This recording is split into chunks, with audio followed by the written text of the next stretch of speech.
l'administration va redresser une société française, par exemple. En faisant ce contrôle, elle va trouver des factures et elle va regarder et elle va avoir envie de creuser. Et là, elle va tomber sur une société qui est au Royaume-Uni. Enfin, la plupart des administrations fiscales étrangères vont communiquer à l'administration fiscale française les comptes bancaires de ces résidents fiscaux français. Donc, en gros, le fisc français va savoir si vous avez un compte bancaire en Chine, en Espagne, en Suisse, etc. Un jour, quelqu'un de ta famille décède, tu te rends compte qu'il avait un compte en Suisse depuis 50 ans et tu le découvres le jour de la succession. En fait, le conflit de résidence, quasiment à la base de tous les contrôles fiscaux, parce qu'à un moment ou à un autre, va se poser cette question de la résidence fiscale. Quand elle arrive, c'est perquisition fiscale, 6 heures du matin, c'est très très très violent. 10 ans en arrière, enfin bref. Bonjour à toutes et à tous et bienvenue pour ce nouveau podcast en compagnie d'un professionnel de la gestion de patrimoine. On va y venir, j'ai un avocat fiscaliste en face de moi. Dans cet épisode, on va traiter un sujet aussi important que redouté, le fameux contrôle fiscal, le fameux redressement fiscal. C'est quelque chose qui est particulièrement important, surtout dans un cadre international, et c'est là-dessus qu'on va vraiment le centrer aujourd'hui avec Antoine. Dès lors qu'on s'expatrie ou qu'on ouvre une société à l'étranger, les fameuses sociétés offshore, on peut être amené à supporter des risques, potentiellement des contrôles, et dans le pire des cas, dans la pire des situations, des potentiels redressements qui peuvent coûter très cher finalement, si on n'est pas assez bien préparé. Donc aujourd'hui, pour cet épisode, j'ai le plaisir d'être avec Antoine Reyac, avocat fiscaliste et cofondateur de Arfait Avocat. Antoine, comment tu vas ? Écoute, ça va très bien. Je suis content d'être là. Merci d'être venu. Je suis particulièrement content de t'avoir. Tu vas te présenter de toute façon, mais t'agis non seulement en conseil, mais aussi en contentieux. Et justement, si tu peux te présenter pour les personnes qui nous écoutent, qui tu es, ce que tu fais, et quelles sont les missions et les dossiers un peu que tu traites tous les jours dans ton métier d'avocat. Ça marche. Écoute, merci de m'avoir invité déjà. Alors moi, effectivement, je suis avocat fiscaliste depuis près de 15 ans, enfin depuis plus de 15 ans même. Donc moi, ce que j'aime bien, c'est effectivement, c'est le contentieux fiscal. Moi, j'aime bien défendre généralement les dirigeants qui sont pris dans les mailles de l'administration fiscale. Donc c'est ça que j'aime faire. Donc globalement, le gros de mon activité aujourd'hui, c'est vraiment on va dire de défendre les dirigeants qui ont un contrôle fiscal à fort enjeu. Alors, contrôle fiscal à fort enjeu, ça va être un contrôle fiscal avec des montants de redressement assez importants, près d'1 million d'euros. Et alors ces contentieux-là, ils sont très souvent dans un cadre international, parce que qui dit international dit enjeu plus important. Donc voilà. Bon, après j'ai fait un parcours classique d'avocat fiscaliste, mais là je suis à mon compte depuis 2 ans et je me consacre vraiment à ça. Ok. Donc cofondateur, vous êtes plusieurs dans la structure. Alors on est 2, avec mon associé Paul Ferral-Schul, Okay. 2 associés. Et vous avez vos spécificités chacun, ou vous traitez globalement à peu près, vous couvrez tous les sujets Non, c'est ce qui fait que ça marche bien entre nous, c'est qu'on a chacun nos spécificités. Okay. Moi, ça va être le contentieux. Paul, ce sera plus le conseil, okay, le patrimonial, les déclarations, etc. Donc pour ceux qui nous écoutent, déjà juste conseil contentieux, si tu peux l'expliquer rapidement. Ouais, bien sûr. Alors le conseil, c'est alors le conseil fiscal, c'est quand on va voir un avocat avant une opération, par exemple, donc pour sécuriser les choses. On veut vendre, j'en sais rien, un fonds de commerce. Il va y avoir des implications fiscales, donc on va voir un avocat pour savoir comment ça va se passer, quelle est la meilleure option. On peut aussi avoir besoin pour le cas d'un avocat fiscaliste, de déclarer ses revenus, parce qu'on a des déclarations un peu compliquées. L'avocat fiscaliste va en amont vous aider à déclarer, faire même pour vous en récupérant les informations. Il peut y avoir aussi un aspect patrimonial. Vous voulez céder votre entreprise à vos enfants.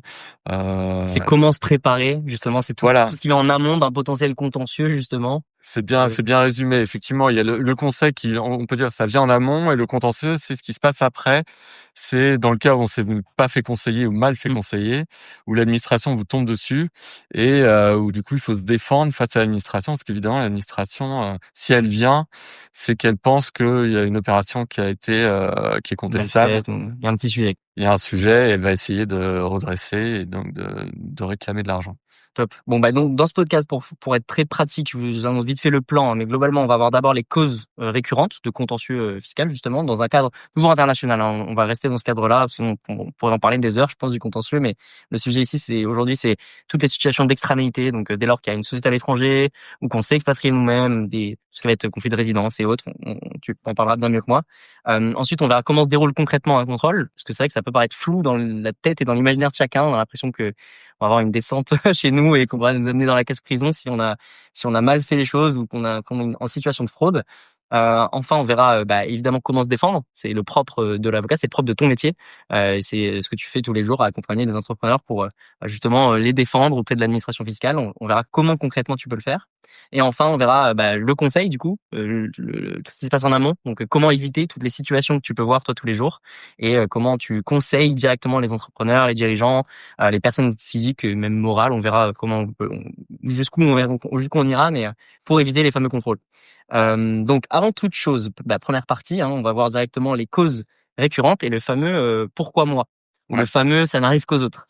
J'aimerais aborder avec toi les différents triggers, les différents signes noirs que l'administration fiscale peut chez ça clignote et dans quel cas elle va vraiment vouloir contrôler un contribuable. Ouais, bah, c'est une question très intéressante qu'on se pose toujours. Alors, si on est dans un cadre international, parce qu'on va rester là-dedans, en fait, il y a peu de chances que l'administration fiscale vienne directement redresser quelqu'un parce que voilà, elle est dans son bureau et elle se dit bah tiens, je vais redresser monsieur un tel ou telle société. En fait, dans un contexte international, ça arrive souvent par accident. Voilà, on va dire de manière indirecte. C'est-à-dire que moi, ce que je vois très fréquemment, c'est que en fait, l'administration va redresser une société française, par exemple, et en faisant ce contrôle, elle va trouver des factures, par exemple, des factures de fournisseurs, et elle va regarder et elle va se rendre et elle va avoir envie de creuser. Et là, elle va tomber sur une société qui est au Royaume-Uni. Bizarre, est-ce que le traitement TVA est correct? Est-ce que, etc. On regarde, on fait une petite recherche sur la société. Elle est immatriculée au Royaume-Uni. Où est son dirigeant, etc. Donc très souvent, C'est par sérendipité en fait. C'est une chose en emmène une autre et exactement. okay. Et donc voilà, moi j'ai un client, il a sa société au Royaume-Uni. Il y avait aucun problème depuis 15 ans et un jour un de ses clients s'est fait contrôler et ils ont regardé les factures et ils sont remontés jusqu'à lui. Donc c'est un des premiers vecteurs qui marche d'ailleurs aussi dans un contexte purement français, Ouais. franco-français. Qu'est-ce qu'il peut y avoir aussi? Alors, très très courant aussi, c'est quand on a des comptes bancaires à l'étranger. Alors ça, vraiment, je comprends pas qu'il y ait des gens qui le sachent toujours pas, mais enfin, ou qui, voilà, qui oublient de les déclarer, mais il faut les déclarer, ces comptes bancaires étrangers, parce que l'administration, enfin, la France a signé avec tout un tas de pays, ce qu'on appelle des accords d'échange automatique d'informations. Le fameux CRS. Exactement, ce qui voilà, sous l'égide de l'OCDE, ce qui fait que enfin la plupart des administrations fiscales étrangères vont communiquer à l'administration fiscale française les comptes bancaires de ses résidents fiscaux français. Donc en gros, le fisc français va savoir si vous avez un compte bancaire en Chine, en Espagne, en Suisse, etc. Donc voilà, si vous avez un compte bancaire à l'étranger, c'est très probablement un jour vous allez recevoir un courrier d'administration parce qu'elle aura su, grâce à ces accords, grâce à ces échanges automatiques d'informations, que vous aviez un compte non déclaré. En plus, c'est 1500 € d'amende quand même par an, par contre. Au-delà même justement, ce qui est intéressant, c'est que déjà, ça peut être le point de départ, comme tu le disais au début, d'une sérendipité. Donc, en fait, on va creuser, on va regarder ça, si ça. Donc, un compte bancaire non déclaré, déjà, c'est un signe un peu mauvais, négatif. Ouais. Donc, non seulement c'est une amende, déjà, 1500 € par an, par contre, ça fait mal. Mais en plus, surtout, ça peut aller, si vous êtes en situation de fraude, ça peut être un déclencheur, entre guillemets. C'est un déclencheur. C'est effectivement, ça peut mener l'administration à aller beaucoup plus loin et voilà, tirer le fil d'Ariane. Donc voilà. Alors il y a aussi ce qu'on voit pas mal, c'est les enquêtes. Alors c'est dans le cadre d'enquêtes pénales, donc de grosses enquêtes. Par exemple, il y a quelques années, il y a eu l'affaire France Offshore.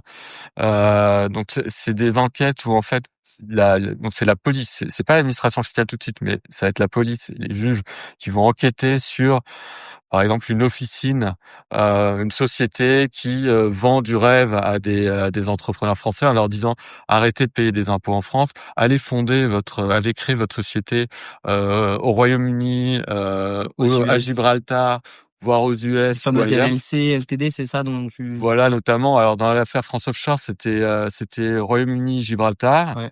Et donc, et vous paierez pas d'impôts là-bas, et vous laisserez votre argent là-bas, et puis voilà.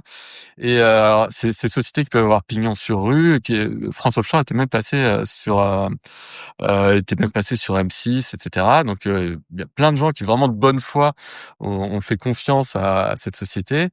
Mais voilà, un jour, la police leur est tombée dessus, enfin, police, juge d'instruction. Ouais. Ils ont perquisitionné chez eux. Donc le dirigeant de France Offshore s'est fait poursuivre. Et après, il y a eu tout un tas de tous les enfin on va dire les entrepreneurs qui avaient fait confiance à France Offshore, qui avaient créé leur société à l'étranger, se sont fait redresser parce que il y a eu des centaines de dossiers comme ça qui sont arrivés sur le bureau de l'administration fiscale. Ouais, puis là, enfin, en fait, ils reçoivent une piñata et ils savent que tout ce qui est dedans est mauvais, quoi. Donc, ils vont y aller. C'est ça, et Mm. c'est terrible de défendre ça d'ailleurs parce que va défendre la bonne foi alors que il y en avait vraiment qui étaient de bonne foi et les juges ils disent bon ok c'est le 99e dossier, j'ai déjà vu ça 98 fois, même traitement, voilà, donc c'est assez difficile. Donc ça c'est un autre biais, c'est encore de manière indirecte, c'est-à-dire que tu vas avoir ça va pas, t'as une enquête pénale mais qui te vise pas directement. Ça va viser à quelque chose qui est en lien avec toi et voilà. Et de manière indirecte, par accident, hop, ça te retombe dessus. On en parle souvent, même aussi dans un cadre franco-français, pour faire le parallèle, des fameux cabinets d'expertise comptable qui, en fait, sont un peu border, Ouais, et qui viennent un jour se faire contrôler, et donc l'administration après peut contrôler absolument, et va sûrement le faire d'ailleurs, contrôler tous les clients de cet expert comptable. Donc c'est que les partenaires, c'est aussi enfin, il faut bien les choisir de ce point de vue-là aussi. ouais, Et c'est exactement la même chose que ces fameux France Offshore. C'est en fait on a un partenaire, du B2B qui agit illégalement, quoi. Et forcément, toutes les personnes qui sont liées à ce partenaire, qu'elles soient de bonne ou de mauvaise foi d'ailleurs, peuvent être soumises à contrôle. ouais. Ouais, t'as très bien résumé. Et c'est vrai qu'il faut vraiment aujourd'hui, il faut vraiment faire attention aux prestataires, aux clients qu'on a. Faut être très très prudent. Parce qu'après, une fois qu'on est pris dans les mailles, bon, on en parlera après, mais c'est vrai que c'est très difficile de s'en sortir. Bon voilà, après il peut y avoir d'autres choses, hein. Il y a le cas des successions. T'as une succession, un jour, bah voilà, quelqu'un de ta famille décède, tu te rends compte qu'il avait un compte en Suisse depuis 50 ans et tu te découvres le jour de la succession. Alors moi, anecdote, un truc incroyable. Un jour, quelqu'un vient me voir, il me dit, là je raconte rapidement, hein, mais il avait travaillé en Suisse. Il me dit voilà, je suis un banquier suisse. Demain, alors, j'ai eu un client qui est décédé il y a un mois. Demain, je vais voir son petit-fils et je vais lui apprendre que mon client, donc son grand-père, avait un compte en banque en Suisse sur lequel il y avait 50 millions d'euros. Et je vais voilà, lui annoncer ça. Donc du jour au lendemain, je vais lui dire de bien s'asseoir parce que il va passer de son statut actuel à multimillionnaire. Donc voilà, C'est c'est une ouf. histoire assez incroyable. J'ai Et compte non déclaré, du coup. et compte non déclaré, compte non déclaré. Aïe, aïe, aïe. Ah ouais, Et bon, pour ceux qui nous suivent, le secret bancaire n'existe plus vraiment. On l'a vu avec la Suisse. La Suisse n'est pas CRS, il me semble, mais elle a l'échange automatique d'informations via notamment les conventions fiscales d'assistance administrative internationale. Il y a eu d'ailleurs de mémoire, je crois qu'il y a eu 60 000 demandes d'échange en 2016. Donc c'est bon. En général, c'est plutôt aux alentours de 10-20 000 la Suisse, mais c'est pour montrer que le secret bancaire suisse n'existe plus. ouais. C'est souvent ouais, ça n'existe plus, quoi. Donc, Ouais. déclarez vos comptes à l'étranger, Ça coûte rien de les déclarer, mais ça coûte très cher de pas les déclarer.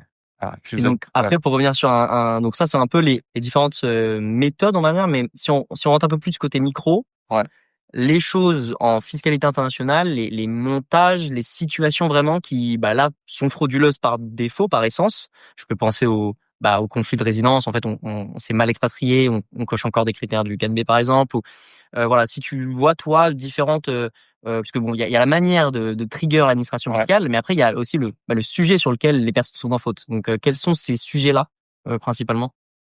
Alors, effectivement, il y en a plusieurs. Bah, tu l'as évoqué, le coût de l'expatriation mal préparée. Il y a, alors sans rentrer trop dans le détail parce que le système est très complexe, mais il faut quand même toujours avoir en tête, avant de s'expatrier, que il y a ce qu'on appelle l'exit tax en France, ce qui fait que quand on a des participations dans des sociétés ou même quand on a des actions en bourse, potentiellement, quand on quitte la France fiscalement pour déménager, pour aller ailleurs, on doit normalement, en principe, payer un impôt sur les plus-values latentes. C'est pour éviter, c'est un dispositif très contesté qui existe depuis des années, qui a été modifié 100 fois, mais c'est pour éviter en gros que quelqu'un qui a des grosses plus-values latentes aille s'expatrier dans un Belgique, autre pays, KPP, en Belgique par enfin, par exemple, exemple. pour ne pas le citer, et vendre le lendemain ou l'année d'après toute sa participation sans payer de plus-value en France. Donc pour éviter ce schéma, enfin la France a créé l'exit tax. Alors ça a été modulé plein de fois, etc. Maintenant il y a un sursis, peut s'appliquer, faut fournir des garanties. En Europe c'est très souple, mais il faut quand même systématiquement se poser la question de est-ce que je dois faire une déclaration, est-ce que je dois le signaler à l'administration. Dans certains cas, il faut le faire 3 mois avant le départ en France. Donc voilà, ça c'est un sujet sujet bateau, mais sujet simple, quoi. Ouais, Donc ouais. participation, plus-value latente, faut En gros, poser la question. dès lors qu'on est entrepreneur, en gros, c'est plus de 50% des droits des bénéfices sociaux d'une boîte. Donc, dès lors qu'on est entrepreneur et qu'on a plus de 50% de sa boîte, on y sera soumis. Ou si on a un portefeuille qui vaut plus de 800 000 euros et exit les PEA, les contrats d'assurance vie, l'immobilier en direct, etc. Il y a quelques exclusions, mais voilà, concrètement, c'est quelque chose qui touche beaucoup, beaucoup, beaucoup de monde, surtout ceux qui veulent s'expatrier pour des raisons fiscales en général. Soit qu'ils ont une grosse boîte, soit qu'ils ont des gros portefeuilles. Donc, dans les deux cas, effectivement, c'est quelque chose qu'il faut auquel il faut systématiquement penser. Donc ouais, exit tax, tu dirais plutôt du coup un défaut de déclaration d'exit tax. On sait qu'il faut remplir des Ouais, CERFA tous les ouais, ans aussi, etc. C'est ouais. plutôt ça qui peut. C'est plutôt ça, c'est plutôt ça. Parce que en général, si tu t'expatries, mais tu continues à avoir quand même des revenus de source française, d'une façon ou d'une autre, généralement, des loyers, des intérêts, des choses comme ça. Donc tu vas être obligé de continuer. Je parle pas de l'exit tax, mais dans le cas où tu as oublié l'exit tax, tu vas quand même continuer à être obligé de déclarer en France certains revenus. Et là, l'administration va voir, ah, il est plus résident, il a encore ça, mais alors il est plus résident. Donc, qu'est-ce qui s'est passé? Est-ce qu'il y a une participation? Est-ce qu'il a fait l'exit tax, etc. Et là, on reprend pareil, Ok, le fil thème. d'Ariane. Donc le fil d'Ariane et ça peut remonter comme ça. Ok, Ouais, ouais, ouais. Donc ok. ouais, elle va se dire, bah est-ce qu'il a fait une déclaration? Non. Oui, c'est vrai que si on déclare sur 2074 ETD, un truc comme ça, Ouais. ça pour les revenus étrangers, bah ouais, si on déclare, si on remplit cette déclaration et qu'on n'a pas rempli la déclaration d'exit tax, etc. avant, ok, ça peut, donc ça c'est un trigger qui peut paraître évident quand on le sait, mais c'est vrai qu'en fait, une personne qui justement typiquement, parce que beaucoup pensaient que l'exit tax c'était que pour les riches, pour les hauts patrimoines, donc pour ce fameux 800 000, ils Ouais. pensaient que c'était une condition alternative, enfin, une condition cumulative, mais en fait c'est alternative, donc c'est soit 50% minimum de titres, soit 800 000. Donc c'est vrai que même si notre SASU vaut 1 000 euros, si on a 100% de cette SASU, on est soumis à l'exit tax. Ouais. Ouais. Donc faire la déclaration. Ok. Et après, donc ça c'est plus d'un point de vue personnel, mais d'un point de vue aussi. Euh, bon après il y a forcément les conflits de résidence aussi qui peuvent jouer ça. Est-ce que tu le vois toi au cabinet Alors ouais, bah en fait le conflit de résidence, il est quasiment à la base de tous les contrôles fiscaux parce qu'à un moment ou à un autre va se poser cette question de la résidence fiscale. C'est un point crucial et ensuite d'ailleurs qui détermine ensuite toute la toute la situation en fait, Ouais. toute la taxation, toute la fiscalité autour de la situation. Si on est résident fiscal français, évidemment, c'est une évidence, mais on sera pas traité de la même manière si on est résident fiscal au Royaume-Uni ou ailleurs. Donc oui, la résidence fiscale, c'est un enjeu crucial. Il faut alors c'est il faut vraiment faire très attention à ça. L'administration, en plus, alors là, on en a parlé beaucoup parce que il y a eu, dans la loi de finances, l'administration a fait passer une mesure très très très forte pour lutter contre ce qu'elle appelle les résidences fiscales fictives.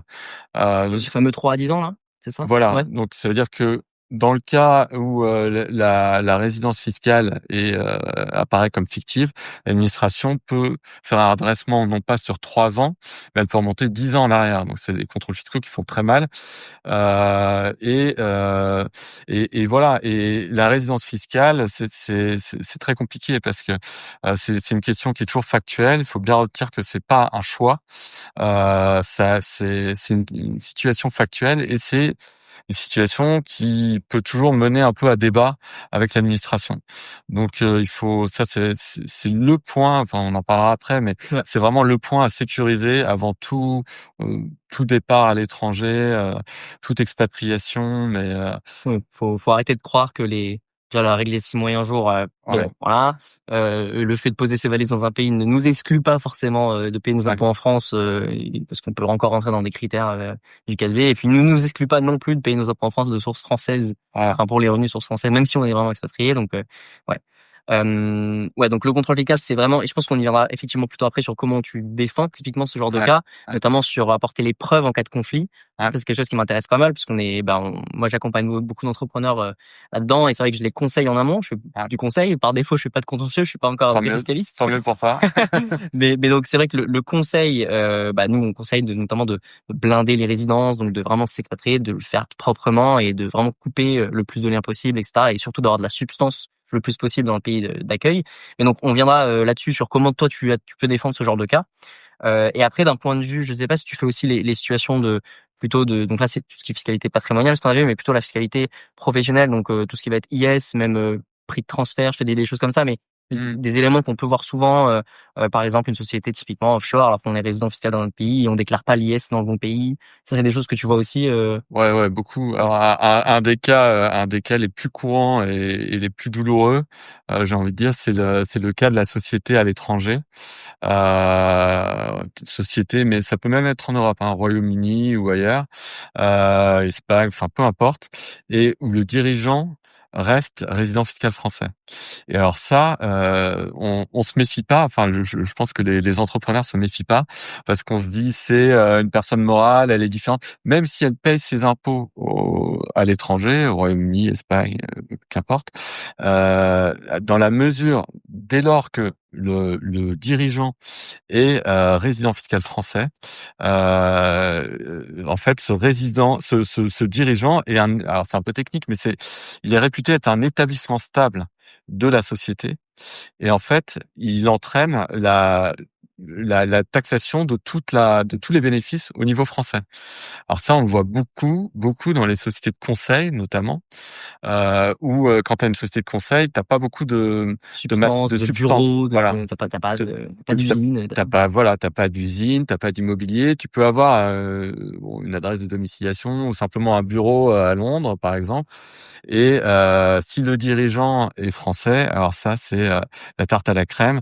Et l'administration, elle traque ça, et elle a l'habitude de ça. Elle a, c'est un schéma pour elle vraiment tout fait. Elle a presque des modèles Mm. pour voilà, on en parlera après, mais quand elle arrive, c'est perquisition fiscale, 6 heures du matin. C'est très très très violent. 10 ans en arrière. Enfin bref. Donc ça c'est un schéma ultra classique.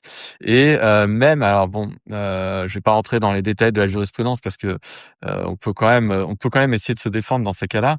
Mais j'ai envie de dire, même si la société a payé de l'impôt, même si on est en Europe et que il y a la liberté d'établissement, tu as le droit de monter une société dans un autre pays plutôt qu'en France. C'est une liberté reconnue par par les traités fondamentaux de Mm. l'Union européenne. Malgré ça, l'administration peut te tomber dessus et gagner et avoir raison. On est on a la liberté d'établissement, mais pas la liberté de payer nos impôts où on le souhaite. Donc C'est Il ça. y a effectivement ce côté d'établissement stable. C'est pas des mots au hasard, hein, c'est une définition conventionnelle que tu as donnée. Ouais, ouais. Et donc il y a plusieurs critères qui sont donnés dans les conventions, mais aussi par la jurisprudence, notamment la notion d'agent dépendant, Mmh. qui peut toucher non seulement le dirigeant directement, Mmh. mais aussi potentiellement des salariés, et aussi potentiellement des freelances s'ils ont un lien finalement de dépendance plus fort que prévu. Donc effectivement, dès lors qu'on a des personnes qui prennent des décisions, qui agissent pour la société et qui engagent la société sur un sol autre que le sol sur lequel sa société est établie, est incorporée, la fiscalité de cette société, les personnes morales ont aussi une résidence fiscale. Hein, Ouais, ouais. on le dit trop peu souvent, mais donc effectivement, ça, c'est des choses à déclarer, c'est des choses à prendre en compte. Et ça, c'est ce que tu vois beaucoup. Ouais. Ça, c'est Ouais. très, très courant. Il y a même un service dédié dans l'administration qui s'appelle la BNEF, donc c'est la Direction nationale des enquêtes fiscales. C'est un peu des super enquêteurs et c'est eux qui traquent ça. Ils regardent sur Internet. Alors là, pour le coup, Sur les c'est papers locaux, etc. sur les papers locaux, sur ils vont voir la société, où est son siège, où est le dirigeant. Ils font des enquêtes, où est sa Il y avait Caroline Receveur d'ailleurs qui est tombée pour ce cas-là. Il me semble que elle était à Londres, société à Londres, expatriée à Londres. Son CFO, directeur financier, était en France. Elle a Ouais, engagé la société sur le sol français, mais elle a été requalifiée au titre de l'établissement stable en France, la société. ouais, C'est de mémoire, 2019, hein, c'est comme ça. ouais. Donc, Bah, ouais, hein, et ouais, c'est très courant et comme je te disais, c'est un schéma qui est vraiment intégré à l'administration. Elle aime bien, elle a des types de redressement, c'est ouais. facile pour elle. Enfin, elle raisonne, elle a un peu comme tout le monde, mais elle a des canevas, Des schémas des schémas, des ouais, ouais. schémas de contrôle assez habituels où elle sait que ça va être simple Voilà, c'est globalement. simple. Et Ouais. c'est trop simple. Mais bon, ça c'est mon point de vue. Euh, après, ouais, par rapport aux sociétés, tu as aussi un cas qui est très classique. C'est ce qu'on appelle la vente à distance. Ouais. Et alors là, on a eu beaucoup. Il y a une période, il y a eu beaucoup ça. C'est des contrôles fiscaux en matière de TVA. T'as alors souvent c'est des sociétés qui sont en Chine, qui vendent. Alors, Tout ce qui est typiquement, dropshipping, e-commerce. voilà. Ça arrive et souvent, voilà, des ordinateurs ou de l'électronique et qui vendent ça via Amazon ou Amazon d'autres, FBA. Ce voilà. que vous connaissez, ce qui nous écoute. Ouais, ouais. Et au-dessus d'un certain montant, et qui évidemment, par erreur ou on va dire par erreur, ne paye pas de TVA en France. Et à un moment, l'administration s'en rend compte. Voilà, elle demande des infos à Amazon, à toutes ces plateformes de vente en ligne. Elle détermine le montant de chiffre d'affaires qu'ont fait ces sociétés et elles vont essayer et elles les redressent en matière de TVA. Ok. Donc ça, c'est un cas très courant. Ok, ouais. Donc TVA, donc sur les métiers de conseil plutôt de prestat de service, tout ce qui est web entrepreneur, infopreneur, ce qui peut-être vous connaissez, vous êtes beaucoup à pratiquer ce genre activité de conseil. Ça, c'est vrai que qu'il y aura plus, en tout cas, le plus gros risque, c'est le côté établissement stable parce que facilité d'être un peu n'importe où. Ouais. Si on est infopreneur, Amazon FBA, si on est e-commerçant, dropshipper, Amazon FBA, il y a aussi cette notion d'établissement stable, mais aussi et surtout cette notion de TVA. On ne peut pas frauder la TVA, les amis. Ouais. C'est pas en mettant une boîte n'importe où qu'on ne paiera pas la TVA. La TVA est payée par le client final. Donc peu importe où votre société se trouve, il faudra la récolter. D'ailleurs, c'est même pas la payer, il faudra la récolter pour la reverser à l'administration de chaque pays. Donc ouais, TVA aussi c'est quelque chose que tu vois. Ouais, beaucoup. Il y a eu beaucoup ce schéma-là. Alors les prix de transfert, là aussi, oui, les prix de transfert. Alors ça, là, on est plus dans un cadre de groupe un peu structuré où tu as déjà quand même plusieurs sociétés, des filiales, une société mère dans un pays, des filiales dans d'autres pays. On organise les flux entre les différentes sociétés et alors notamment la tarte à la crème et aussi c'est les management fees, c'est-à-dire la société mère qui va facturer ses filiales, qui va facturer des conseils de compta, de juridique, de marketing et autres, facture je dis n'importe quoi, par exemple 5% du chiffre d'affaires de la filiale, et ça permet de faire remonter du bénéfice comme ça dans la holding dans la société mère et voilà, l'administration regarde ça. Enfin, là, ça va être dans ce cas-là, c'est l'administration du pays dans lequel il y a les filiales qui va dire attendez 5%, est-ce que les prestations sont réelles? Bah, l'administration elle perd 5% de la Mmh. base taxable des filiales. Donc elle regarde ça. Ça, c'est plutôt dans un cadre international, même extra-européen plutôt, parce que vous savez qu'en Europe, on a plutôt le régime holding, donc on serait tenté en fait limite de juste attendre la fin de l'année et remonter les dividendes. Mais aussi pour si on veut baisser notre base taxable, tu vois aussi en Europe des Ouais. ouais, Ah OK. oui, oui, ouais, OK. ouais, ouais, ça marche aussi en Europe.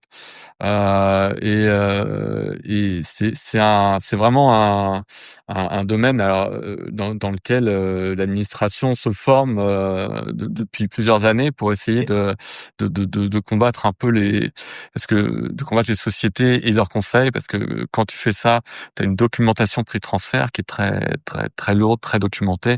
Tu as des économistes voilà, qui bossent dans les cabinets d'avocats, qui sont pas forcément avocats mais qui sont économistes, qui vont faire des recherches de comparables, etc., qui vont faire une documentation qui fait 1000 pages et pour documenter ça. Et après l'administration se bat souvent là-dessus.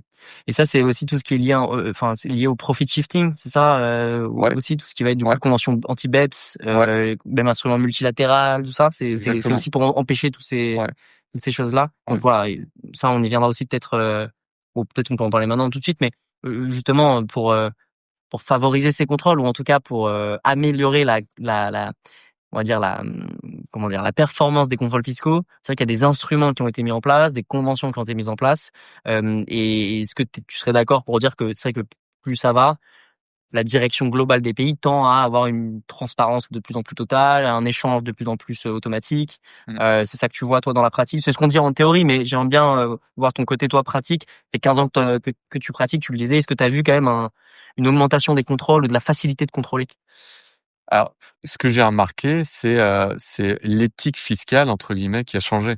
Vraiment, c'est-à-dire que, au début de ma carrière, dans les groupes, dans les sociétés, et c'était de bonne gestion d'optimiser et de payer le moins d'impôts possible, même dans des grands groupes, hein. Aujourd'hui, ça devient presque un gros mot, même pour les grands groupes. L'optimisation fiscale, c'est devenu presque un gros mot dans le langage courant. Donc, on fait très attention et on fait en sorte de presque de payer enfin, ça fait partie de l'image de la boîte, en fait. Mmh. Maintenant, il y a eu trop de scandales et maintenant les directions parce qu'il y a des directions fiscales, hein, dans les grands groupes, ils font, le directeur fiscal, les personnes qui travaillent avec lui vont essayer maintenant de plus forcément aller dans la direction où on trouve des schémas qui vont réduire l'impact fiscal. Ça va plus être on va dans des schémas où, voilà, où il y a un équilibre, on On laisse abuse pas, moins quoi. on abuse ouais, Ouais. même voilà, on est éthique, ça OK. ça fait partie de l'image de la boîte, quoi. OK. Donc ça et donc ça c'est plutôt côté entreprise, Ouais.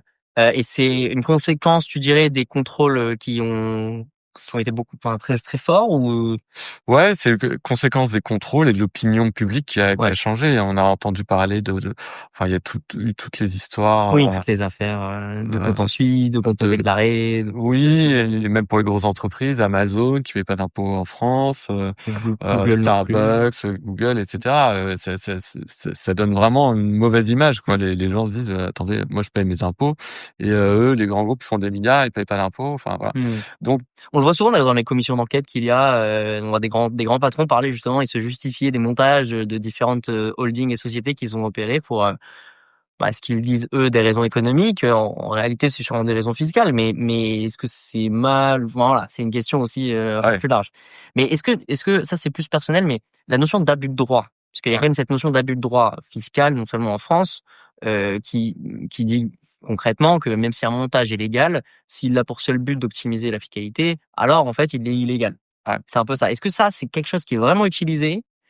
Est-ce que tu le vois concrètement ou est-ce que c'est un peu un Alors si, si, c'est utilisé. Après, c'est des gros dossiers. Il y a ce qu'il faut savoir, c'est qu'il y a une procédure qui est très lourde, aussi pour l'administration, parce que c'est quand même, quand on est pris dans un abus de droit, c'est très lourd pour le contribuable, qui peut avoir à payer 80% de pénalité, etc. Mais il y a aussi une procédure assez lourde pour l'administration à respecter.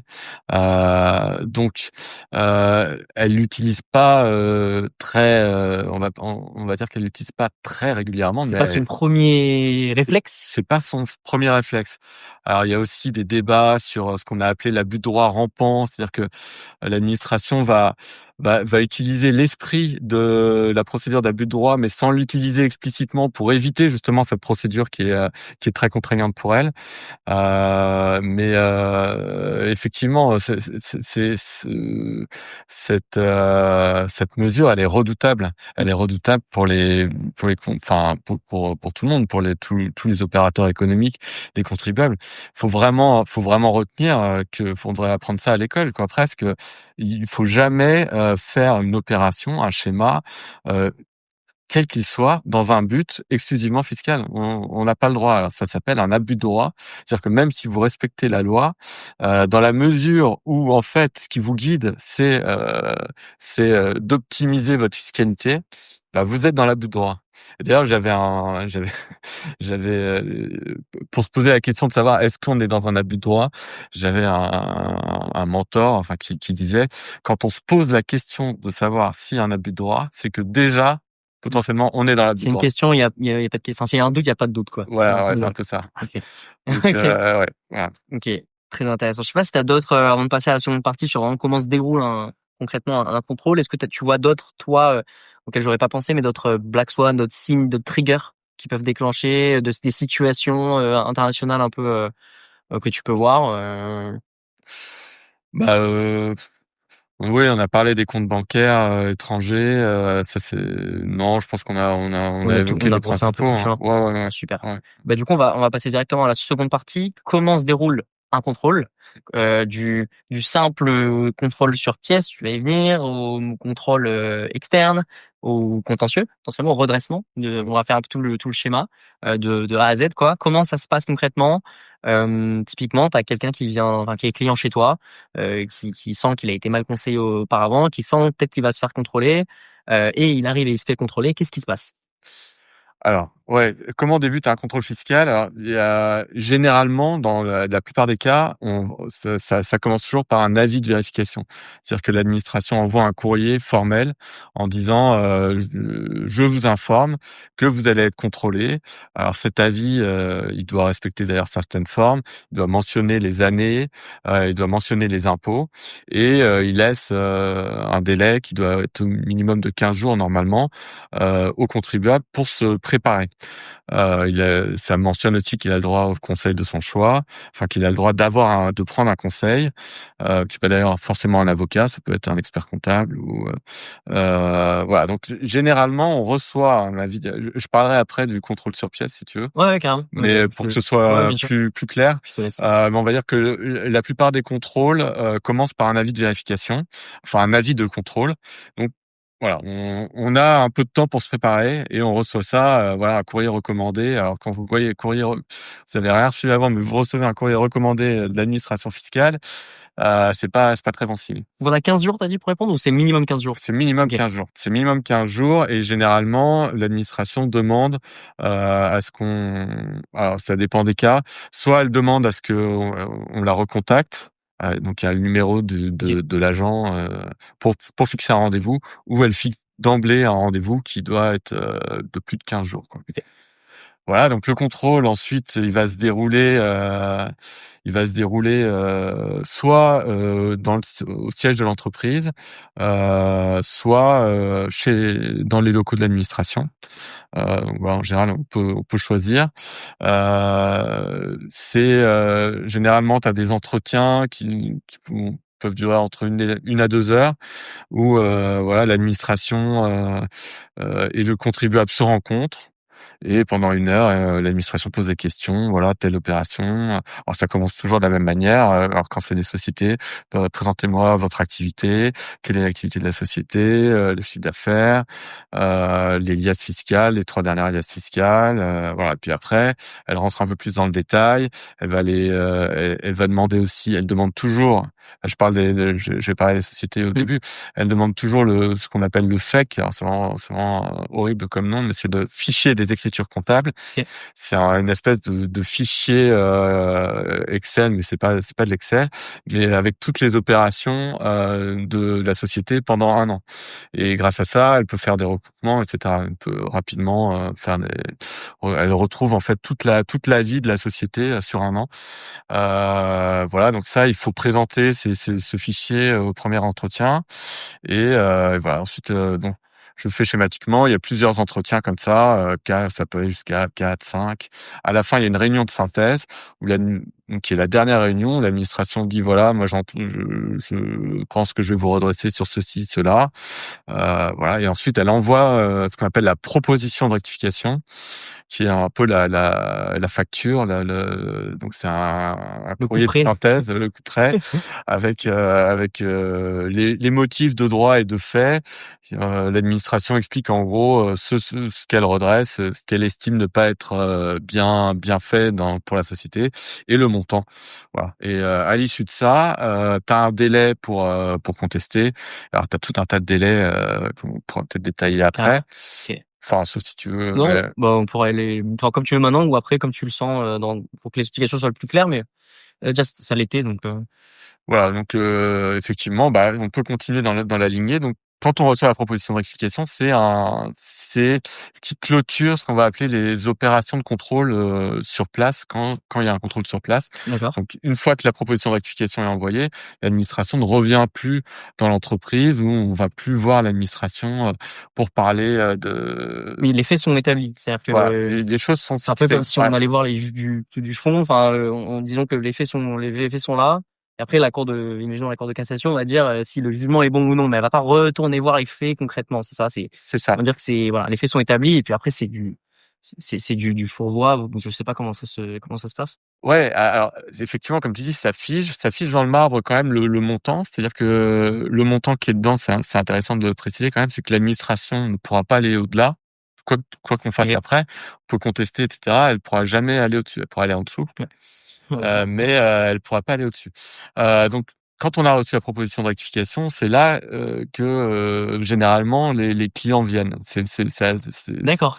Alors, c'est pas la majorité enfin, si, pardon, je me contredis. Hmm. Dans la majorité des cas, c'est souvent là qu'ils viennent. Ils peuvent venir avant, quand ils ont reçu l'avis de vérification, mais quand on reçoit la proposition de rectification, on est un peu, voilà, ceux qui n'ont pas voulu oser contacter un avocat avant, C'est là, intéressant. J'aurais pensé que c'était au moment du recommandé, moi.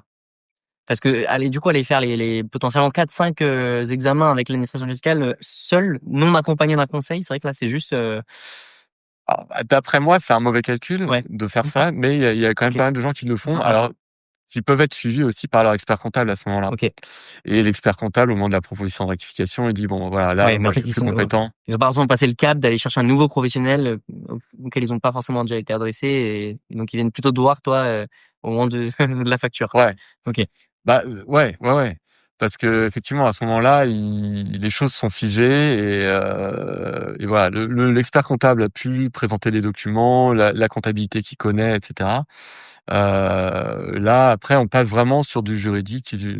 Donc, une fois qu'on a reçu la proposition de rectification, on a un délai de 30 jours pour répondre, en général, qui peut être prorogé.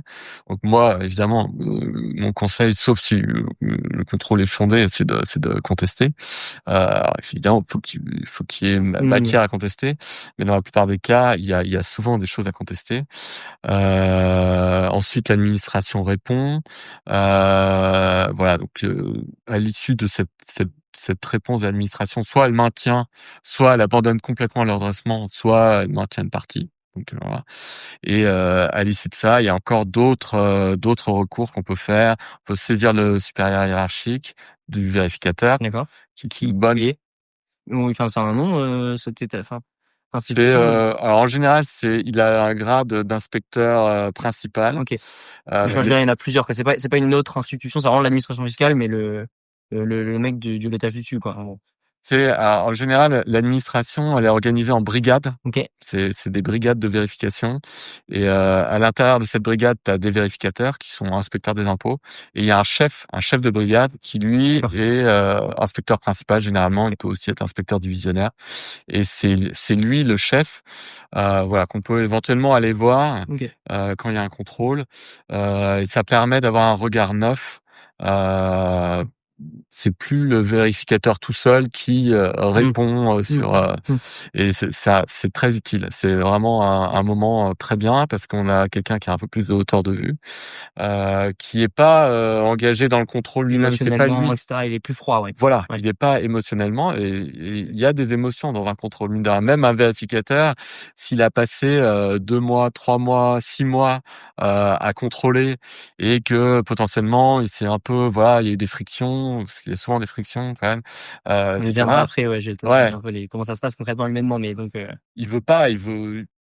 il peut ne pas vouloir lâcher, alors que, il peut avoir tort, quoi. Donc et là, l'inspecteur, enfin son chef, on va le voir, on lui dit: «Écoutez, voilà, on est entre nous, là, il faut faire preuve un peu de bon sens, est-ce que vous pensez pas que quand même, Mmh. il y a une erreur?» Et donc voilà, on peut obtenir de très bons résultats avec le supérieur hiérarchique et C'est un peu l'ultime recours ou, non, ça c'est pas ça l'ultime peut recours. ouais, ça peut être, Il y a énormément de recours. Après, une fois qu'il y a ça, j'explique ça, j'espère ne pas noyer, parce que c'est un peu, c'est non, un mais ce peu qui est intéressant, c'est que ça montre que, enfin, moi, je me serais dit, il y a un recours et après, basta, quoi. Mais en fait, on voit que si on peut vraiment les pousser et que surtout, on parle plus forcément aux mêmes personnes. Donc, ouais. effectivement, ça a un intérêt, quoi.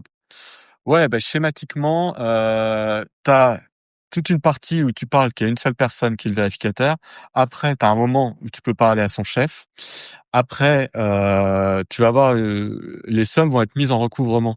Ça veut dire que tu vas recevoir vraiment là, au sens propre, la facture. C'est-à-dire que c'est un autre service, généralement, c'est le service de recouvrement qui va dire: «Bon, bah, maintenant, vous nous devez, 2 millions d'euros, donc tac, vous devez payer».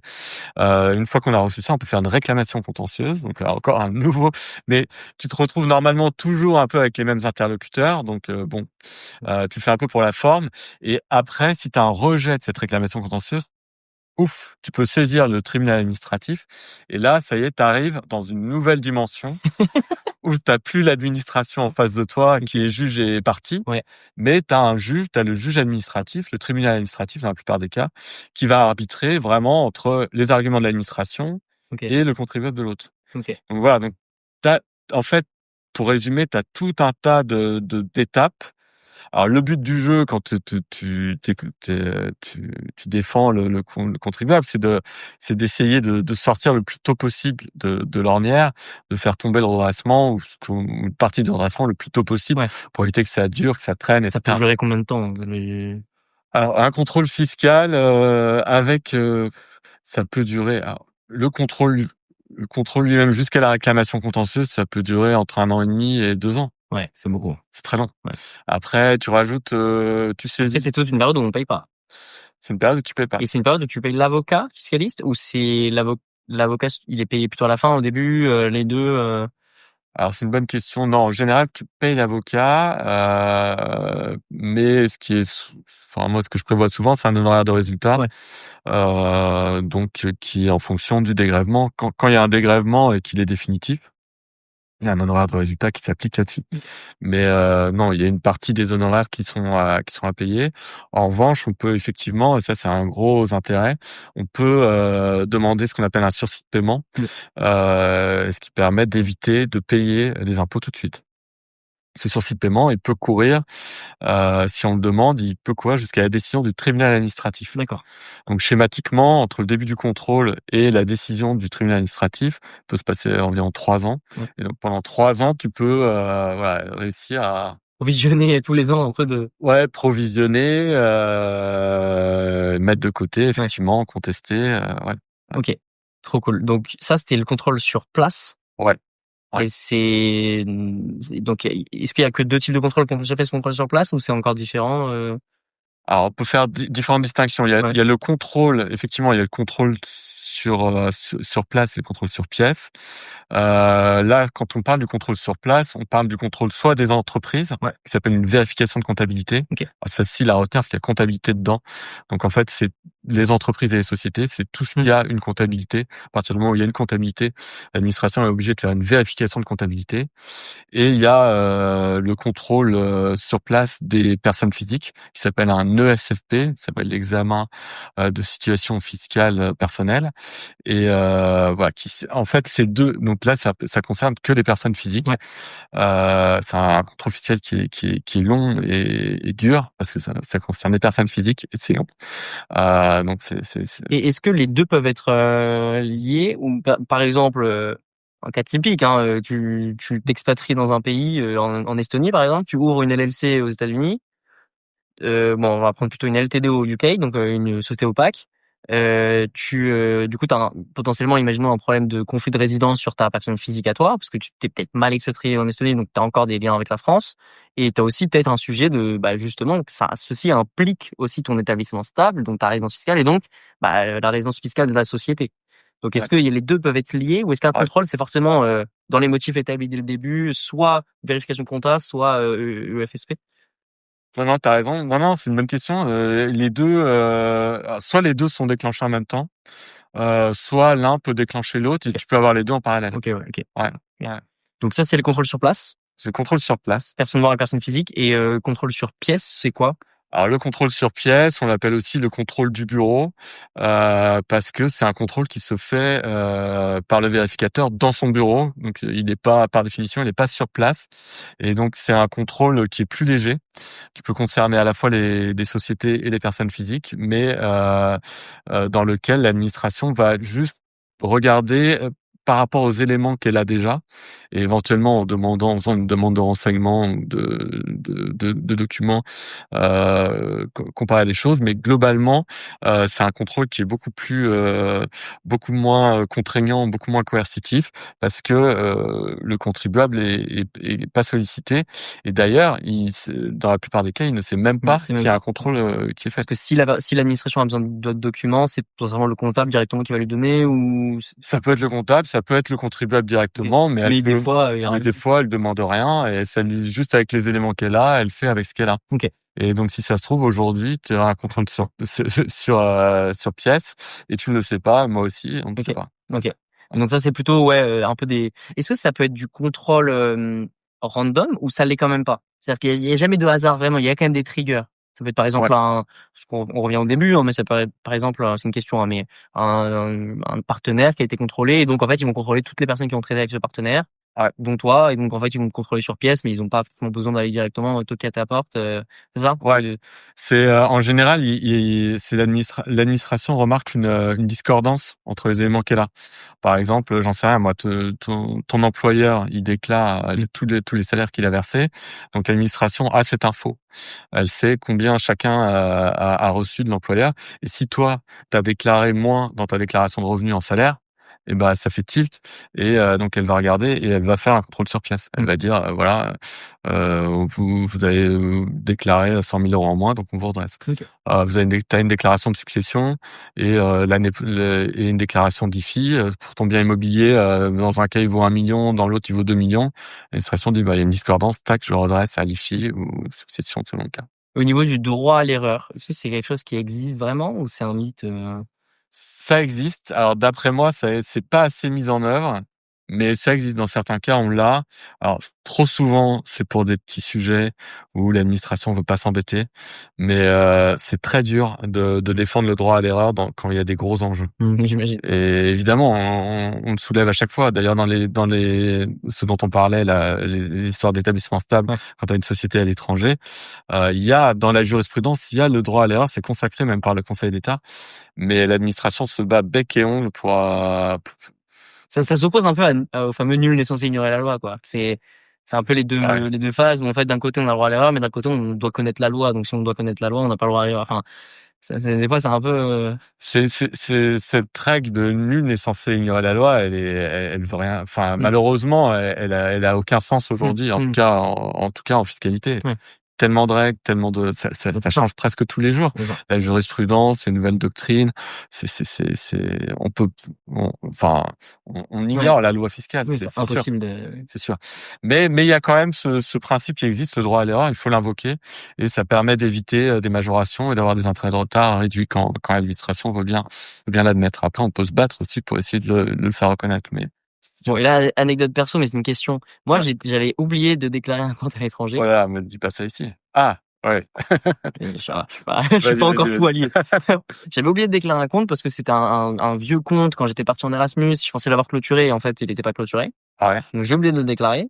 Et l'année suivante, l'administration fiscale, au moment de faire la déclaration sur mon site impôt.gouv, Ouais. m'a dit, attention, il semblerait Ouais. que vous ayez pas déclaré votre truc, vérifiez bien quand même. Ouais. Donc ça, c'est quelque chose qui est intéressant. C'est-à-dire qu'ils ont l'information. Ouais. Ils savent que j'ai pas déclaré. Et est-ce que c'est possible qu'il se soit dit, c'est droit à l'erreur entre guillemets, parce que peut-être qu'il a oublié, peut-être qu'effectivement c'était un vieux compte, il a mis il devait avoir 20 balles dessus, enfin quelque chose où il n'y a pas de flux, etc. Mais est-ce que ça c'est quelque chose, enfin c'est possible que l'administration fiscale ait vu une omission de ma part, il est quand même juste signalé gentiment. Ouais. Ouais. Ah, c'est très courant. Ok. C'est ce qu'on disait tout à l'heure. Elle a tellement d'informations sur les comptes bancaires à l'étranger que pour les petits, elle sait normalement le solde si l'information lui parvient.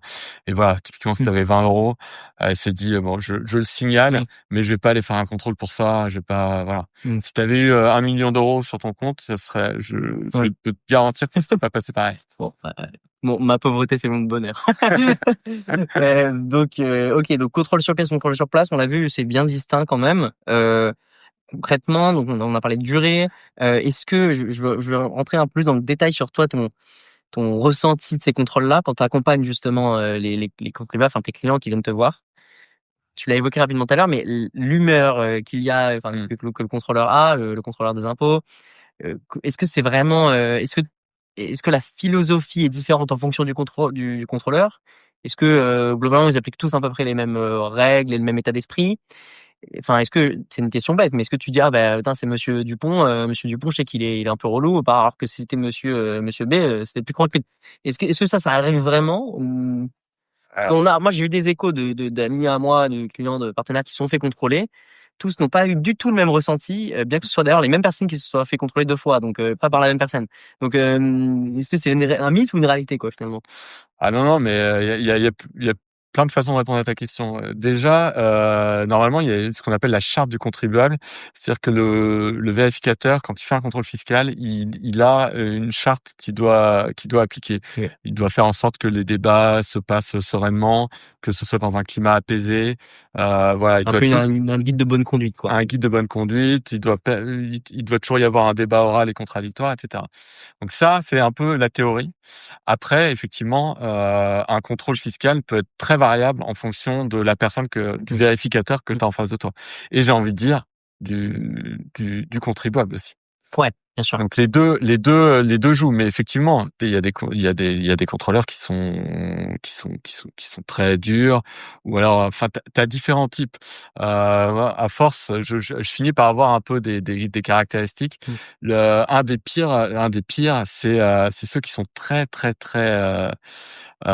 méticuleux, qui ont qui vont aller vraiment à fond dans les recherches, etc., mais qui ont un peu des œillères. Et c'est-à-dire Très que théorique quoi. très théorique, mais alors ils vont faire des contentieux très poussés. Ils vont aller chercher tous les moindres trucs à 15 euros, etc. Donc t'as des trucs, t'as des listes, t'as des propositions de rectification qui font plus de 100 pages. C'est horrible de lire ça. C'est même pratiquement illisible. Oui. Et en plus, généralement, ils ont des œillères. Tu vois, c'est un peu le geek, on va dire, le geek de la fiscalité, le geek du vérificateur, de l'inspecteur des impôts qui est vraiment dans son truc et du coup qui n'y écoute pas, qui va prendre tout et qui va tout redresser. Et t'auras beau, enfin, surtout quand le client est pas accompagné, il aura beau lui dire oui, mais ça, cette dépense, il y a ceci, cela. Mmh. il reste dans son truc, peu importe. Je considère que vous êtes un fraudeur. Tout ça là, toutes ces dépenses, je fais pas dans le détail. Je fais un travail, voilà, j'ai passé mes nuits dessus et là, celui-là, c'est très difficile de le faire revenir là. Et là, il faut aller voir le Le supérieur supérieur, hiérarchique. ouais, Ouais, parce que, ouais. ouais. Là, Le fait d'avoir un truc plus froid aussi, ouais. Et le mec est moins engagé émotionnellement ou même humainement exactement, dans son, ok.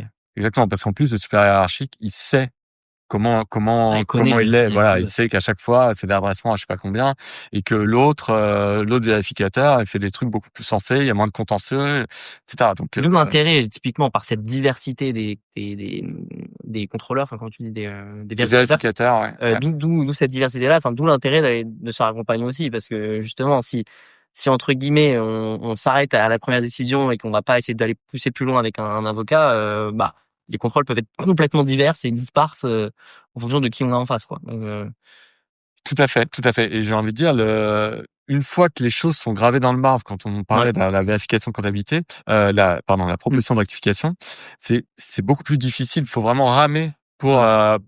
pour, faire Parce que les faits sont annuler. établis, entre guillemets, quoi. Ouais, les faits sont établis. En fait, on a vraiment de bons résultats. Mm. Ça, c'est dommage d'ailleurs que les clients n'y pensent pas, mais voilà, c'est un message à faire passer. Ouais, C'est carrément. ça. C'est que on peut vraiment avoir de très bons résultats si on se défend bien au seuil enfin, pendant le contrôle lui-même. Parce que, tant que les redressements sont pas matérialisés, on peut encore discuter, expliquer, etc. C'est l'intérêt du débat oral et contradictoire. On peut expliquer que telle dépense, bah si, on a les éléments, etc. Et voilà. Et c'est beaucoup plus facile. On obtient de bien meilleurs résultats à ce moment-là. Mais du coup, on arrive directement à la partie suivante, un peu le Yes. comment se défendre. Ouais. On a un peu mentionné par Ouais. la ligne, mais concrètement, quels sont quelle est la posture que tu vas adopter en fonction, bah, peut-être aussi de ton interlocuteur, du vérificateur entre guillemets, ou aussi en fonction de la chronologie, de où on en est dans ces étapes-là de Ouais. contrôle. Comment t'abordes toi cette notion de défense du contribuable de ton client qui est contrôlé? Bah, moi, ce que je dis un peu à mes clients, voilà, quand il va y avoir un contrôle, quand ils vont être contrôlés, donc on prend l'hypothèse de ceux qui attendent pas la proposition de rectification. Quand on se prépare, je leur explique que déjà, voilà, faut répondre à tous les courriers, ça c'est un truc de base, mais ne jamais D'accord. laisser filer les choses, ne pas penser que l'administration va oublier, qu'elle va passer à autre chose. Ça pourrait être tentant, hein. L'administration n'oublie jamais, jamais. Et c'est un truc qu'il Et faut pas. interprète tout surtout. Donc, elle pourrait interpréter aussi un blanc, une non-réponse. Il y a rien de pire que de laisser un courrier sans réponse parce que l'administration va faire les choses dans son coin du coup et ça s'amplifie, ça peut s'amplifier, ça peut prendre des dimensions et on peut avoir des choses des années après. Enfin bon, bref. Mm. Donc toujours répondre au courrier. Après, dans le contrôle lui-même, la façon dont ça se parle ça se passe pardon avec le vérificateur, il faut toujours être poli évidemment. Ça sert à rien de s'énerver. Par contre, il faut être poli, mais il faut pas être voilà, faut pas tomber dans l'écueil d'être trop gentil. Mm. Parfois, les vérificateurs, ils peuvent avoir l'air sympa, on peut avoir l'impression qu'il y a une certaine complicité, etc. Non, Mm. le vérificateur, il est là pour contrôler. Donc, il faut aussi une certaine fermeté, c'est-à-dire de jamais oublier que celui qui est en face de soi, il n'est pas là pour être sympa, il est là pour vérifier, il a des intérêts derrière, il doit contrôler, il doit faire des redressements, etc. Donc voilà, faire attention à ça. Qu'est-ce qu'il peut y avoir donc ouais, il faut Donc ça, c'est toujours pendant toute la pendant le procédure contrôle. initiale, pendant le Ouais, contrôle. Ça, c'est un peu la posture voilà, que tu adoptes et que ouais, tu conseilles aussi aux clients d'adopter. exactement. Et ensuite, si une fois que justement le coup prétombe et que là, on doit aller faire des recours, comme tu le disais tout à l'heure, comment ça se passe? Est-ce qu'il y a des manières de le formuler? Est-ce que bon, après, ça, c'est le propre de chaque avocat, je dirais, mais Bah, si tu veux, moi j'ai une approche qui est voilà, j'ai mis en œuvre après avoir fait pas mal de dossiers et je combine en fait toujours le contentieux et la négociation. d'accord. C'est-à-dire que j'essaye toujours de trouver des arguments pour contester le contrôle, alors qui sont plus ou moins forts, plus ou moins puissants, et en parallèle je laisse ouverte la porte de la négociation. Ok. Donc, mais je commence par contester. Mm. J'attaque d'abord Et après, je dis bon bah voilà, nous on pense que ça va pas, donc on pense qu'on va faire tomber le contrôle. Après, éventuellement, on n'est pas fermé à une négociation où on ferait la poire en deux. Ou enfin moi, après il y a toujours un peu des calculs de l'apothicaire pour savoir, pour trouver une espèce de cohérence dans ce qu'on pourrait faire. Mais j'essaie toujours de contester et je prépare mes clients à ça. Il faut être prêt à y aller aussi. Parce qu'il faut pas bluffer, quoi. Parfois, parfois, on a vraiment l'argument en or et il faut contester, quoi. Il faut parce qu'on peut tout faire tomber. Mmh. Parfois, on est plus dans du 60-40% de chances de gagner. Mmh. Quand on arrive devant le tribunal, malgré tout, c'est quand même tu t'y rodais, tu sais Mmh. pas si tu vas gagner, tu sais pas si tu vas perdre. Même si tu gagnes, l'administration peut faire appel. Ça peut être un enfer. Donc, OK. si tu peux éviter le contentieux, c'est bien. Ouais. Donc, dans la plupart des cas, il faut vraiment, voilà, moi, j'explique un peu, on marche sur deux jambes, une jambe pour contester, une jambe Pour pour négocier. négocier, et on avance comme ça. Et si on arrive à négocier et que le client, ça le satisfait, on s'arrête là. Si ça va pas, on continue à Ouais. contester. Ouais, puis c'est ça. Après, je pense qu'aussi ça peut être éprouvant une procédure, donc parfois Ouais, on préfère abréger entre guillemets les ouais, souffrances et couper la poire en deux, comme ouais. tu le disais, que tout donner pour miser sur un lancer de dés à la fin, quoi. Ok. Et donc du coup, bah dernière partie entre guillemets sur comment anticiper pour éviter tout ça, justement, pour éviter d'avoir un contre, enfin d'avoir un redressement en tout cas, un contrôle de ça, on peut en avoir un, mais comment se prémunir de ça? Est-ce que le fait d'être accompagné dès le début, c'est quand même quelque chose d'important? Et quels sont les principaux vraiment points de vigilance dans un contexte toujours international pour les jeunes entrepreneurs qui nous écoutent, qui sont voilà, soit des business de conseil plutôt, ou même des business comme tu le disais d'infopreneurs, de dropshippers, des commerçants tout à l'heure. On a déjà mentionné un peu, mais rapidement, voilà, les principaux points que tu verrais toi. Ouais, bah, ce qu'on disait déjà un petit peu, le point crucial dans tous ces dossiers, c'est la résidence fiscale. En fait, c'est vraiment l'encre qui détermine ensuite tout ce qui se passe derrière. Donc, je pense qu'il faut vraiment être très prudent par rapport à cette résidence fiscale et il faut pas être à moitié. Il faut vraiment être sûr. Si on s'expatrie, par exemple, je parle pas de l'exit tax, etc., mais si on s'expatrie, il faut vraiment s'expatrier. Il faut vraiment y aller. Si on a femme et enfant, il faut y aller avec femme et enfant. Il faut que les enfants ils soient à À l'école l'école. là-bas. Il faut louer un truc et il faut arrêter d'aller en France ou voilà, vraiment épisodiquement. Pour toutes ces notions-là, j'ai fait une vidéo complète sur ma chaîne YouTube. Vous pourrez aller la voir si ça vous intéresse. Sur Super. non seulement cocher les cases, les critères de résidence fiscale du pays en question, ne plus cocher celle de notre pays de départ, donc typiquement la France, et surtout blinder sa résidence en fonction de la convention et bien faire en sorte que ça penche du bon côté, quoi. Ouais. Donc ouais, ça c'est vraiment une précaution à faire. Il faut bien documenter, évidemment. J'imagine que tu l'as dit.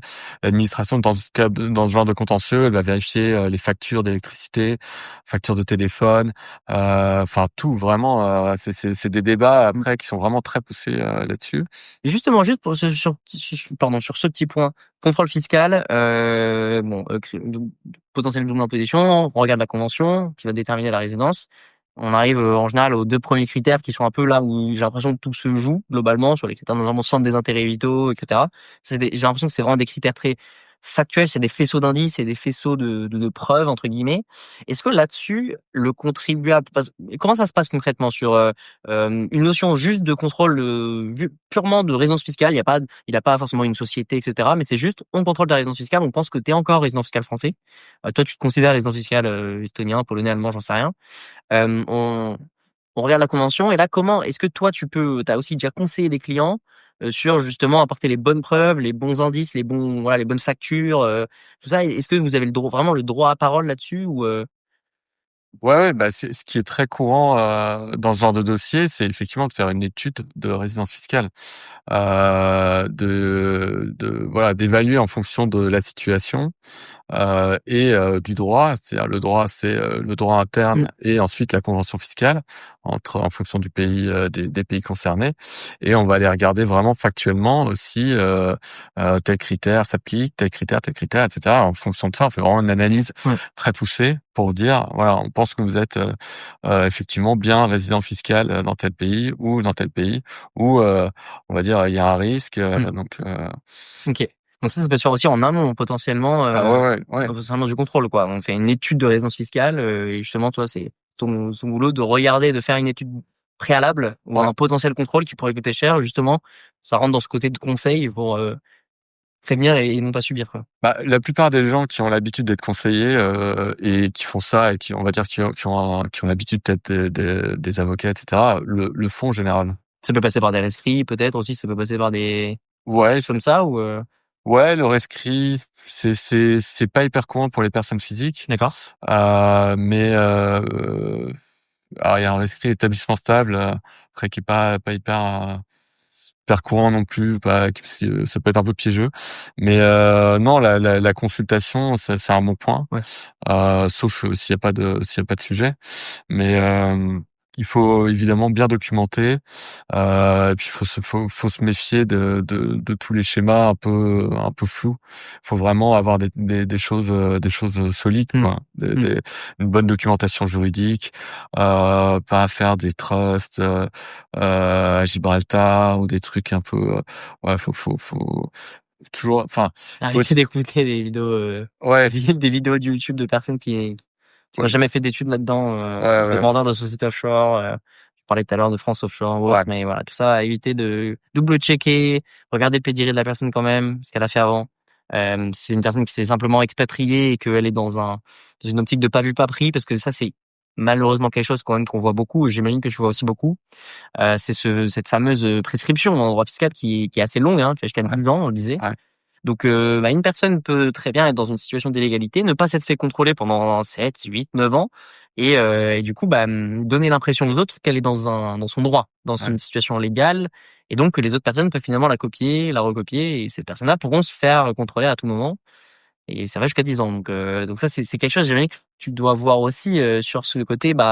Oui, mais moi je comprends pas. J'ai fait cette Ouais. violation parce que mon ami, il fait ça depuis 10 ans et il s'est pas fait contrôler. Ouais, c'est très juste ce que Ouais. tu dis. Ouais, effectivement. On a l'impression que ça passe. Enfin, c'est comme voilà. Je traverse la rue, je me suis pas fait. Enfin, je grille un feu rouge. Il m'est rien arrivé. Ouais, mais bon, peut-être que la Jusqu'aux prochaine jours où, ouais. fois, ouais. Donc effectivement, l'aspect un peu mimétisme, on va dire. Bah moi, il fait la même chose que moi. Et voilà, il s'est jamais fait contrôler. Ouais, mais jusqu'au jour où ça arrête. Alors moi, j'ai un peu un regard biaisé, c'est-à-dire que je vois souvent les dossiers qui ont dégénéré et pour lesquels il y a eu un contrôle. Mais effectivement, je sais pas Et quelle moi, j'ai part. notre regard. Ouais, voilà, t'as peut-être notre regard. Ouais.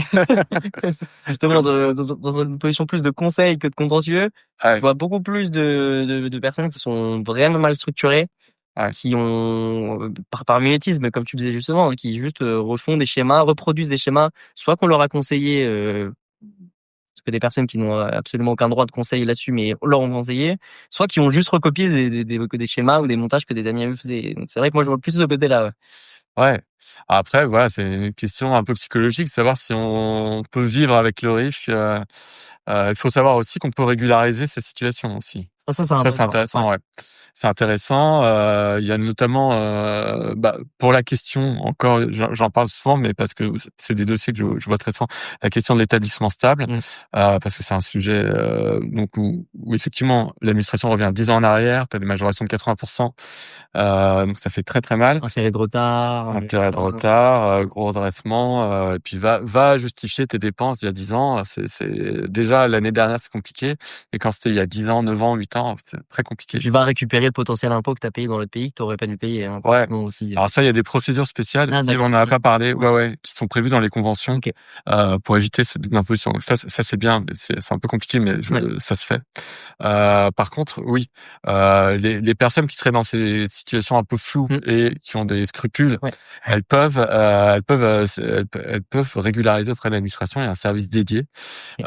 et notamment pour le cas particulier des établissements stables, c'est normé, et alors il faut payer, là, évidemment, faut payer l'impôt, mais au lieu d'avoir un truc énorme, tu réduis. Par exemple, les majorations, au lieu d'être à 80%, elles sont à 30%, et voilà, Ok.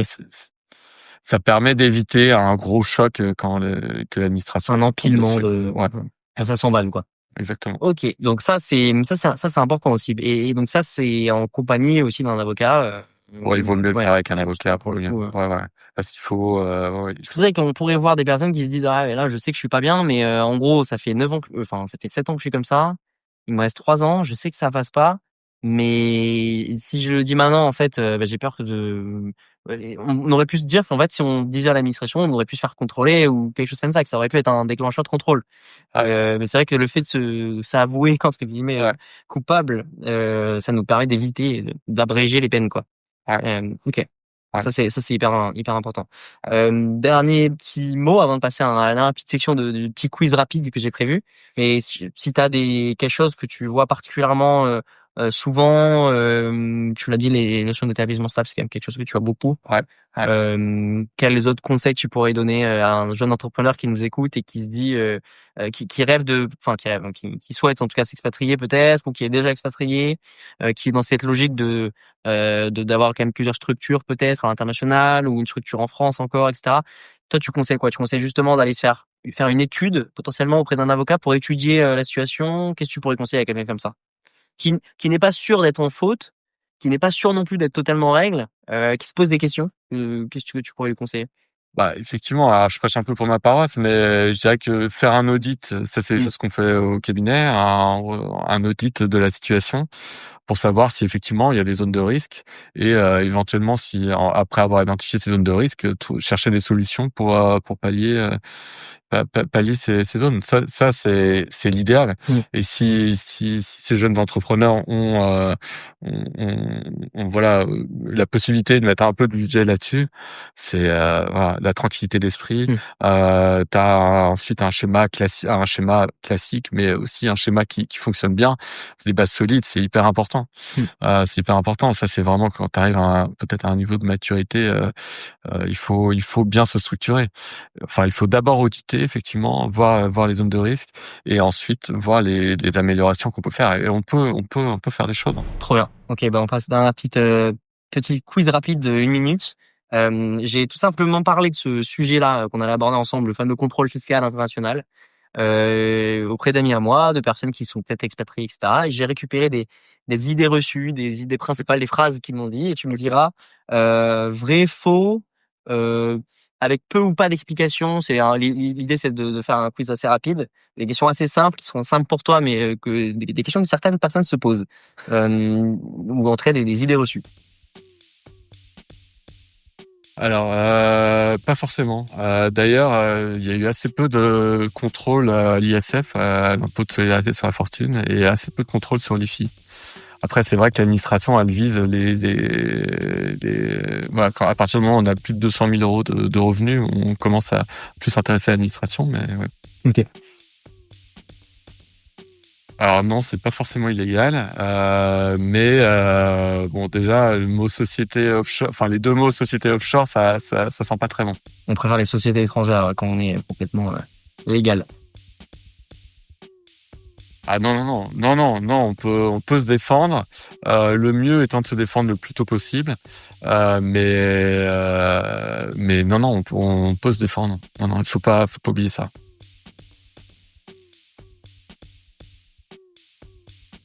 Alors ouais, on revient à la règle essentielle qui devrait être apprise à l'école, c'est qu'il faut jamais faire une quelconque opération et encore moins s'expatrier pour des raisons purement fiscales.